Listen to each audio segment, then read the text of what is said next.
The Laundromat on Mercer. A few years ago, I picked up extra money working the closing shift at a 24-hour laundromat on the edge of town. It wasn't a bad job. Most nights were the same. I'd wipe down the folding tables, empty the lint traps, mop around the rows of washers, and keep one ear open for the little bell over the front door. After midnight, the place changed. During the day it smelled like soap and hot cotton. At night it smelled damp, metallic, like wet coins. The fluorescent lights buzzed just loud enough to make silence feel crowded. Around 1 in the morning, a man came in carrying a black trash bag instead of a laundry basket. That stood out to me right away. People use grocery bags, duffels, pillowcases, whatever. But this was one of those thick contractor bags, cinched tight at the top. He kept it close to his leg like he didn't want it brushing anything. He didn't look at me when he walked in. Just nodded once and went straight to the biggest front loader in the back corner. I remember watching him on the security monitor while I wiped the vending machine. He didn't open the bag all the way. He reached inside and fed things into the washer piece by piece, almost shielding it with his body. Dark clothes, I figured. Maybe work uniforms. I told myself not to be weird about it. Then he came up to the counter and asked, very politely, if we sold bleach. We did. I pointed to the shelf behind him. He bought 3 bottles. That's when I started paying closer attention. He went back to the machine, poured in all 3, and started the wash. A few minutes later, the whole laundromat had that sharp bleach smell in the air. It stung my nose from across the room. When the cycle ended, he transferred everything into the dryer except one thing. Something small had been left stuck against the rubber seal of the washer door. He peeled it off, stared at it, then slipped it into his pocket. I couldn't see what it was from where I stood. He left before the dryer finished. That wasn't normal either. People leave, sure, but not when they've just spent that much on bleach and a wash. I waited 15 minutes, then walked back there to check the machine. At the bottom of the washer drum was a little clump of long dark hair, wet and tangled around something pale. It was a Band-Aid. Not a big deal on its own, except there was skin on the pad. Not much. Just enough to make my stomach tighten. I called the number he'd written on the sign-in sheet we kept for overnight machine issues, pretending I needed to ask about his laundry. No answer. I almost threw the hair away. I really did. I was 19, tired, and embarrassed by how quickly my mind had gone somewhere awful. But I bagged it and called my manager. My manager called the police. They pulled the security footage. 2 detectives came in before sunrise and watched it without saying much. When they zoomed in on the frame where he'd opened the dryer, one of them paused and leaned closer to the screen. What had been in his pocket wasn't lint. It was a little pink fingernail. I found out later they connected him to a woman who'd been reported missing that same night. I was never told everything. I don't know if they're legally allowed to, or if they just didn't want to. But they came back a week later to collect the store logbook, and one of the detectives asked me something that still bothers me. He said, when he left, did he seem like he was in a hurry? I said no. And that was the part that bothered him. Because according to them, he had a dead woman in the trunk of his car while he stood in my laundromat folding his clothes slowly, neatly, like he had all the time in the world. I still can't go into one late at night without looking at the biggest machine in the back. Story 2, the apartment above mine. When I was 26, I rented the lower half of a split house from a woman named Denise. She lived 2 towns over, so if anything broke, she'd send her handyman, Rick. The place was cheap because the upstairs unit had been empty for months. Denise said the previous tenant left without notice. The first week I lived there, I kept hearing footsteps above me. Not pacing. Just slow movement. A few steps, then quiet. A chair scraping. Once, what sounded like a drawer opening. I texted Denise and she told me it was probably the pipes knocking. Old houses do that. I accepted that because I wanted to. I was new there, alone, and not interested in inventing problems. Then one Thursday night, I came home from work and saw a thin line of light under the upstairs front door. That stopped me cold. The outside stairs led to a little landing over my porch. I stood in the yard staring up at it with my keys in my hand. I even remember hearing a dog barking somewhere down the block and thinking how normal everything else looked. I called Denise. No answer. So I called Rick. He said nobody was supposed to be up there. I asked if he could come by. He laughed a little and told me to just knock. If somebody was squatting, they'd probably run. I didn't want to knock. But I did. No answer. I knocked again, louder. The light stayed on. Nothing else. I should have called the police right then. Instead I told myself it could be Denise showing the place. Maybe she forgot to tell me. Maybe Rick forgot. Maybe there was some perfectly boring explanation. I went inside, locked my door, and tried to ignore the noise above me. At around 11:30, I heard water running upstairs. Not in the pipes. In the bathroom. A sink, maybe a shower. It went on for 10 solid minutes. That was enough for me. I called the police. 2 officers showed up, went up the exterior stairs, knocked, announced themselves, then forced the door. I waited below, barefoot on my kitchen tile, listening to them move through the unit. One of them leaned over the railing and asked me to come outside. The apartment was empty. No furniture. No food. No sign anyone had been living there. But the bathroom mirror was wiped clean in the center, like someone had used a hand to clear steam. And written across it in the fog were the words, "I know you hear me." The sink was still warm. That's the phrase the officer used. Still warm. I slept at my sister's place for 3 nights. Rick changed both locks and found that the attic crawlspace connected the 2 units through an unfinished section above my hallway closet. There were old boards up there, insulation, mouse droppings. And a blanket. Also 2 empty water bottles, a flashlight, and one of my missing t-shirts. Someone had been living over me, or between me, I guess. Close enough to hear my TV, my phone calls, me opening the fridge. They never found whoever it was. The worst part happened after I moved out.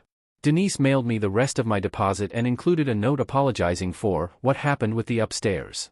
At the bottom, almost like an afterthought, she wrote that the previous tenant hadn't actually left without notice. She left because she kept hearing someone under her floor. Story 3, The Last Delivery. On County Road 12.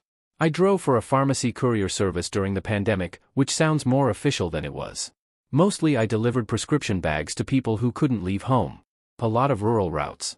A lot of gravel roads and dark porches and handwritten numbers on mailboxes. One winter evening I got a last-minute delivery added to my route just after 7. The address was on County Road 12, about 40 minutes outside town. The note said leave with resident. Do not leave unattended. By the time I got there, it was fully dark. No streetlights, no neighboring houses, just this one narrow ranch home sitting back from the road with one porch light on. Snow crusted over the yard in patches. There was an old swing set half sunk into the ground. I grabbed the paper bag, walked up, and knocked. A woman's voice from inside said, "Come in, it's open." That immediately made me uncomfortable. We weren't supposed to enter homes. I called through the door that I just needed a signature. The voice came back, calmer this time. "Please. I can't get up." I stood there maybe 5 seconds too long, arguing with myself. She sounded elderly. Frail. I thought about the medication in my hand and how stupid I'd feel if someone really needed help and I acted paranoid. So I opened the door. The first thing I noticed was the heat.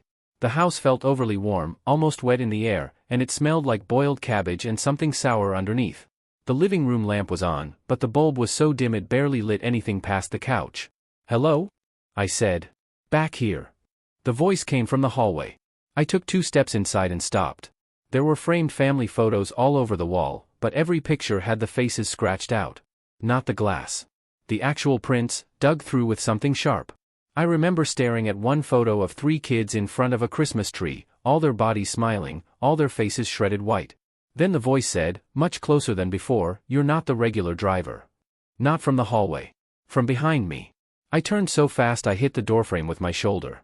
There was a woman standing in the kitchen doorway I hadn't even looked at. Very thin. Housecoat hanging off one side. Hair cut short in rough clumps like she'd done it herself. She was smiling, but only with her mouth. I held out the bag and told her I just needed a signature. She didn't take it. She looked past me toward the front door and said, "Did anyone see you pull in?" That was the exact moment my brain stopped trying to be polite. I said I had other deliveries waiting and backed toward the door. She stepped forward once, quick, and I saw that one of her hands was behind her back. I don't know what she was holding. I didn't stay to find out.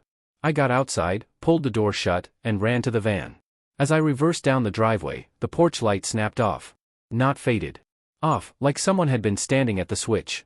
I called my supervisor, then the police. They met me on the main road and went out there.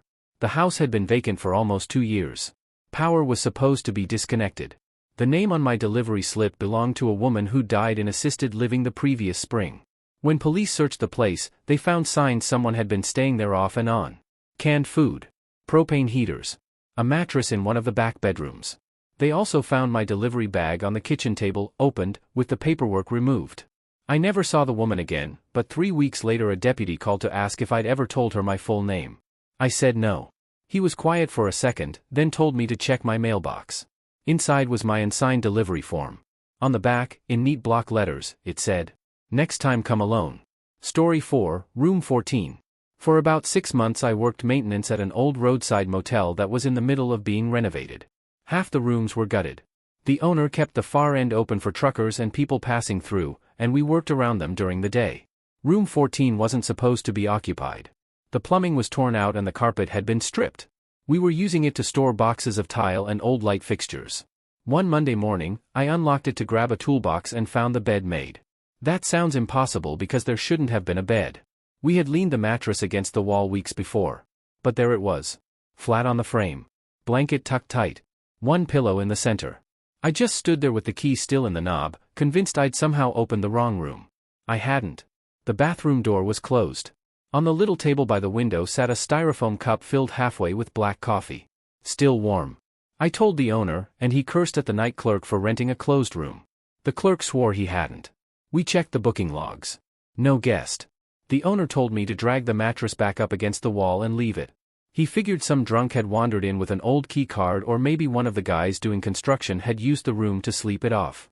That night, just before I left, I walked past room 14 and heard the TV on inside. Low. Not a program. Just that soft static hiss older TVs make when the volume is barely up. I opened the door. No bed this time. Mattress back against the wall where I'd left it. No TV on either. Just the window curtains moving a little from the heater vent. Then I noticed the bathroom light was on. Inside, written in the dust on the mirror, were 3 words. Did you fix it? The weirdest part was that nobody had used a finger. The lines were too narrow, too precise. Like they'd been written with a key. After that, the owner finally checked the old records for the place. Years before he bought it, a woman had been found dead in room 14 after repeatedly calling the front desk to report a leak in the bathroom ceiling. The clerk on duty thought she was drunk and told her maintenance would deal with it in the morning. Sometime during the night, the plaster collapsed over the tub while she was in it. There'd been exposed wiring above the leak. She died before anyone found her. I know how that sounds. Like one of those stories people attach to old motels after the fact. I would have thought the same thing. Except 2 days later, I finally discovered the active leak behind that bathroom wall. It had been dripping slowly down the inner pipe chase, hidden behind tile no one had pulled yet. And inside the wet cavity, stuck to the wood studs, was a woman's acrylic fingernail. Pale pink. I quit that week. The owner called me dramatic. 3 months later he shut the motel down for good. I ran into the night clerk at a gas station long after that, and he told me the owner only closed after a guest in room 12 called the front desk at 3:11 in the morning to complain that somebody kept trying to enter her bathroom through the mirror. Story 5, My sister's voice. My younger sister, Lena, died in a car accident when she was 19. That was 15 years ago. I don't talk about it much, mostly because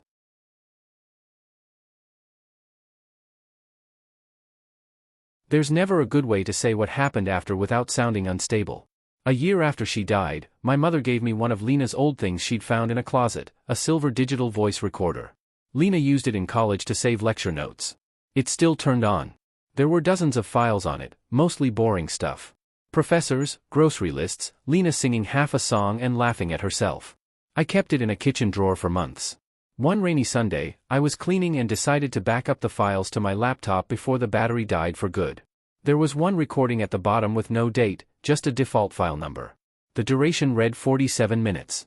I assumed it was another lecture. It wasn't. At first it was pocket noise. Fabric rubbing the mic, footsteps, a car door, the hollow thump of movement. Then Lena's voice, low and annoyed, saying she couldn't find her phone charger. Just ordinary stuff. Then another voice answered her. Mail. Close by. Come. I froze right there at my kitchen table because I knew that voice. Not personally. But I knew when it belonged in time. It was the man who hit her car. He had survived. There had been a trial. I'd heard him speak in court. In the recording, Lena asked who he was. He said, "You already know." The next few minutes are still hard for me to listen to. She sounded confused, then uneasy, then frightened in a way that grew so gradually it felt horribly real. She kept saying she wanted to go home. He kept telling her he was taking her home. There were no crash sounds. No struggle. Just road noise, windshield wipers, her breathing getting thinner. Then, 29 minutes in, Lena said something that made the hair lift on my arms. She said, very quietly, "This isn't the road." The man didn't answer. She said it again, louder, and then the recorder clattered like it had fallen. After that there was shuffling, a door opening, gravel under shoes. And then silence. Not dead silence. Outdoor silence. Wind. A far-off dog barking. Somewhere, water moving. For almost 12 minutes. At the very end, the recorder picked up one last sound, Lena screaming my name. I took it to the police. They were polite, but careful. The recorder had been sitting in a drawer for a year. The file metadata was corrupted. The case had already been closed. The official record was still that she died on impact in the collision. But one detective did look bothered. He asked where exactly Lena had kept the recorder. I said probably in her bag. He asked whether the bag had been recovered from the crash. It hadn't. I started listening to the final minute over and over, trying to identify the background. The water, the dog, the way her voice echoed when she screamed. I became a miserable person for a while. I stopped sleeping well. Every sound outside my apartment at night felt loaded. Then one evening, maybe 6 months later, I heard that same barking from my open window. I lived near the river by then. There was a narrow service road behind my building leading to an abandoned boat launch. I walked down there with my phone flashlight and the recorder in my coat pocket. The barking stopped as soon as I reached the water. At the edge of the old concrete ramp, there was a little memorial cross I'd never noticed before. No flowers. No name. Just weathered wood and a pink ribbon tied around it. I've never been able to prove what that recording was. Maybe it was old. Maybe it was unrelated. Maybe grief can make patterns out of anything. But Lena's wreck happened 12 miles from that river. And when I played the final minute beside the water, the echo matched perfectly. Story 6, The Man in Storage Unit 208. I saved this one for last because it's the only story I still have nightmares about.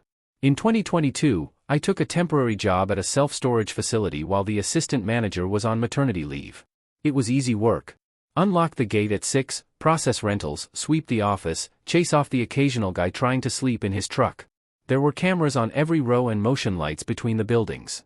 Unit 208 belonged to a man named Howard Pike. Paid in cash, always early, no problems. He rented one of the climate-controlled units inside Building C. According to the paperwork, he stored antique books. One Friday evening, about 10 minutes before closing, I saw on the monitor that the light inside C Hallway 3 had turned on even though the gate log showed nobody had entered. I figured it was a sensor glitch. Then I saw a shadow pass under Unit 208's roll-up door from the inside. I want to be clear about that. From the inside. I grabbed the master key ring, went to Building C, and walked the hallway calling out that we were closing. The air conditioning hummed overhead. Everything smelled like concrete dust and cardboard. The motion lights blinked on ahead of me one section at a time. When I reached 208, the light above it was already on. I stood there listening. At first, nothing. Then a soft knocking from inside the unit. Not on the door. On the wall. 3 taps. Pause. 3 taps. I said, "Facilities closed. I need you to come out." A man's voice answered, muffled but clear enough. "Please don't leave." I actually stepped back. I asked his name. He said, "I don't know." I asked how he got in there. He said, "He put me here because I wouldn't be quiet." Every part of me wanted that to be a prank, but the voice was wrong for a prank. Weak. Hoarse. The kind of voice that made you picture a dry mouth and a split lip. I called 911. While I was on the phone, the man inside started crying. Not loudly. Just these awful, swallowed sounds like he was trying not to be heard. Then he whispered, "He comes after dark." Police arrived fast. We cut the lock in under 2 minutes. The unit was empty. Not just empty. Clean. No boxes. No furniture. No person. Bare concrete floor. But there were scratch marks on the inside of the door. Fresh ones.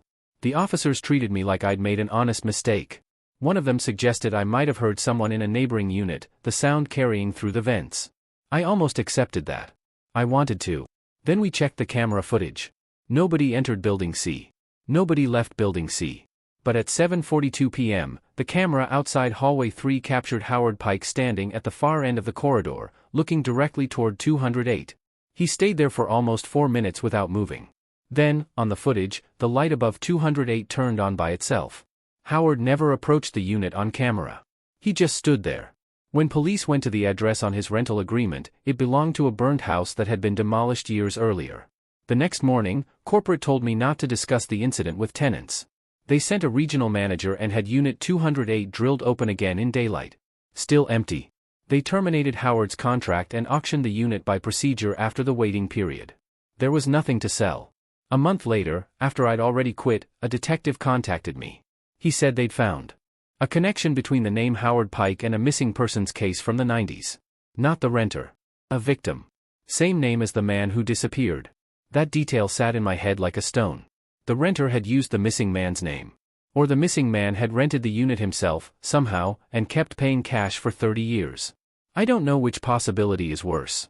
What I do know is this: when the detective emailed me a still frame from the hallway footage, I zoomed in on 208's door. There was something reflected in the narrow strip of metal under it. Not enough to make out a face. Just the lower half of one. An open mouth. Like someone was lying on the floor inside, trying to breathe through the gap. I still keep my phone on at night because of that story. Not because I think anyone's going to call. Because if I wake up and hear knocking, 3 taps, then 3 taps again, I need some other sound in the room with me.